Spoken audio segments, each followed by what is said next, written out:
So you've got your bike nice and clean, but what next? I'm going to take you through a few crucial steps that you need to be focusing on post-wash, just to make sure that you re-lubricate and protect all the working parts and components of your bike to make sure it's good to go for next time, and also just to protect it long term.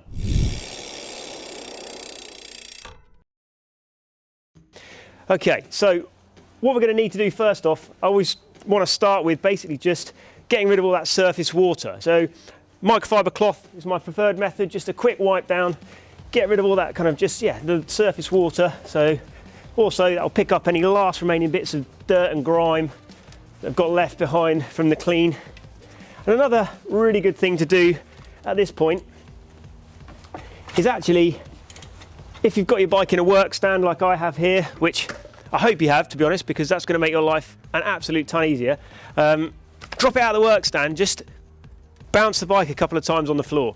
Just doing that is a really helpful little tip, because it just shakes all the drips out from all those kind of hard to reach nooks and crannies where the water might be sitting after you've rinsed off your bike. I'll pop it back up. So yeah, that's kind of like my first step really, just get rid of that surface water. Now, to drive that moisture out is the really important part of the sort of post-clean process. And for that, just rely on basically the products that are available on the market. I've got a couple just to show you here. I mean, there's hundreds of them, to be honest. This is a muck-off one, for instance. This is a TF2 from Weld Tight, and good old-fashioned WD-40. Now, they're all really designed to protect and drive out moisture and water from the components, and that's what you want to be doing in this stage. So, I've got to be honest, I'm a massive fan of WD-40. It's old school, but I find this product works so well for this part of the clean. So, what I tend to do, especially with a disc brake bike, I'll come back to disc brakes in a second, but obviously you really want to be very, very cautious with what you're spraying near disc brake rotors. So oils and anything with sort of Teflon, PTFE, that kind of stuff in is a massive no-no for disc brakes. So you want to really protect them. I like to do it just with another cloth or a rag, just to use as a kind of a backing to what I'm spraying. So I'll just protect from any overspray. And what I'm doing is I'm just dusting the product in. Not going mad, I'm not like blasting it really crazily. I'm just sort of dusting it in cautiously around the moving parts. So you're looking for the pivot points, springs, all the stuff that's sort of moving on that derailleur. So that's front mech. Again, don't be afraid to sort of use a bit on the rag and actually wipe over the surface, because these products are protectants as much as anything. It will leave a kind of a shiny, slippery, protective coating on there, which will actually not only make it look nice and clean and shiny, but really help to stop dirt and muck sticking the next time. So when you come to ride and clean the bike again, you'll find the dirt washes off these surfaces so much better if you've used a product like any of these really to sort of protect them after a clean. So same with the rear derailleur. I'm just protecting, particularly here when we're close to the disc rotor, protecting with the rag behind, lightly dusting in around all those working parts of the mech. Jockey wheels are a must.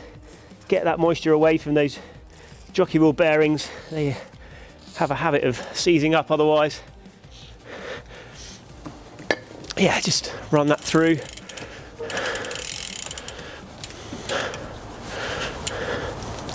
Okay, pedals is another one. This is a gravel bike, so I'm running a Shimano SPD pedal on here. Quite a lot of exposed metal on an SPD pedal, so I would coat that freely with something like a water disperser, WD-40 in this case, just to blast out that moisture from the springs, but also, as I said before, leaving that protective coat on the surfaces so it doesn't go rusty, and also just to make sure the pedal's functioning optimally next time you come to clip in. The other pedal.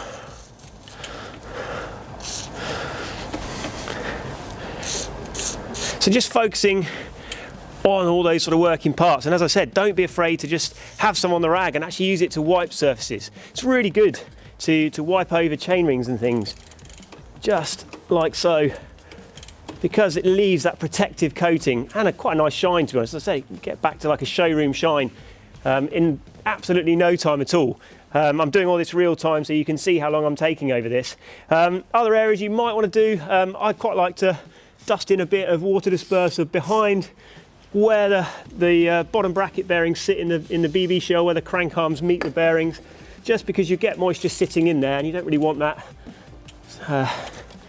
gradually cause corrosion and potential failure of the bearings. So yeah, just driving a little bit of water disperser in that area won't hurt. Seat rails is another one.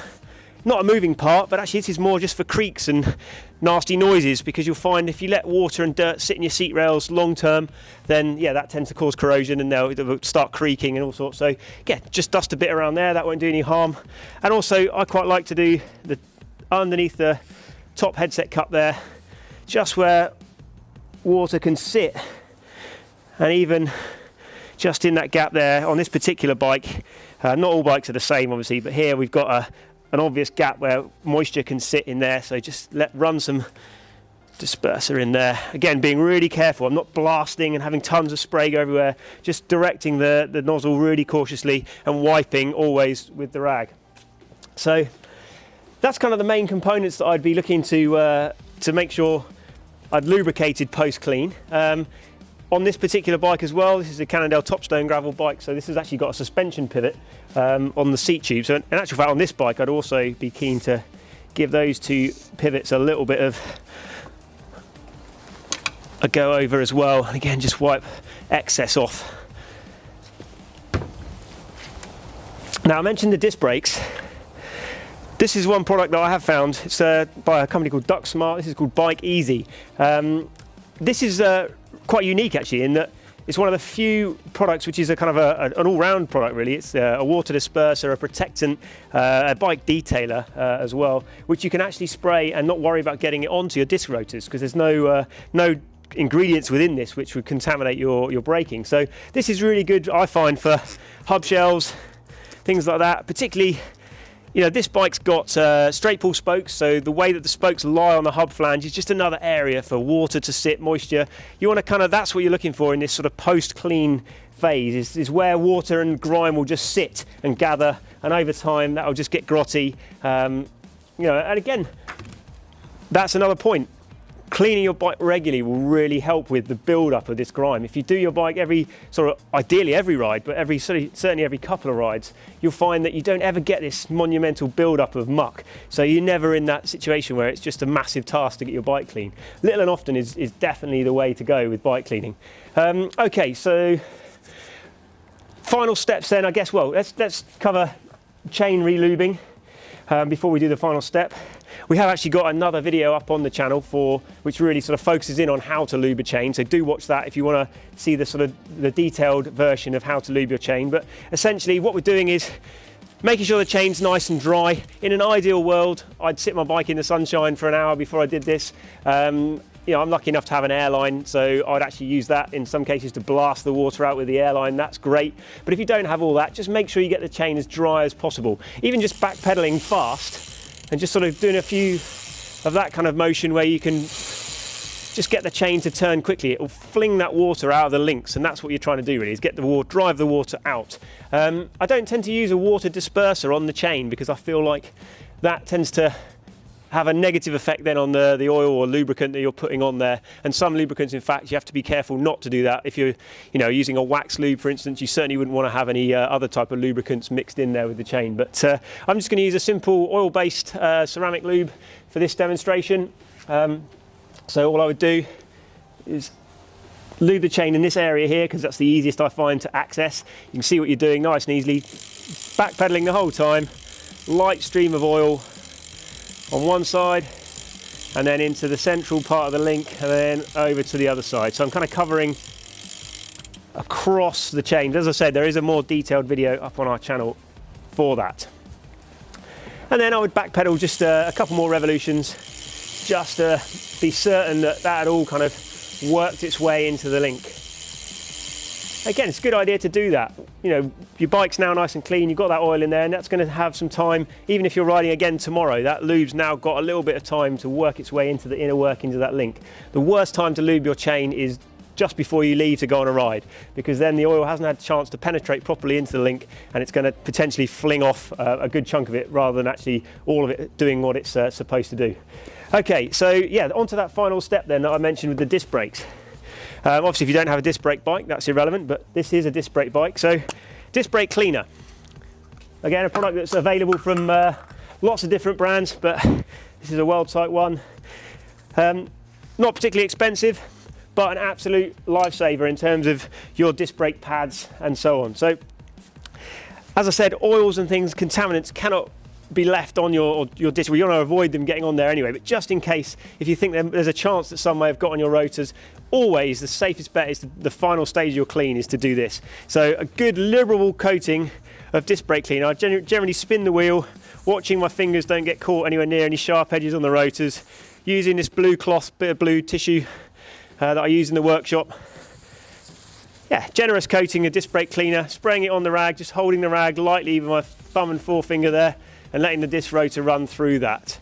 And then I know for sure that disc brake and the pads, just a quick dusting on them. I'll do the same to the rear. Generous with the disc brake cleaner on there, just to make sure you've got a good coating.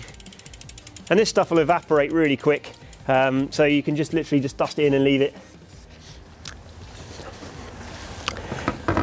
And that's pretty much it. I mean, as I say, clean it, get the water dispersing sprays to work on all those moving parts, get the chain re-lubed, and just finish off with the disc brakes. Make sure they're thoroughly cleaned and there's definitely no chance of any contaminants on there. So those are the steps that I would use post-clean. I hope you found that useful. If you did, do give us a like, and of course subscribe to the channel, and also head over to cyclist.co.uk. Thanks for watching.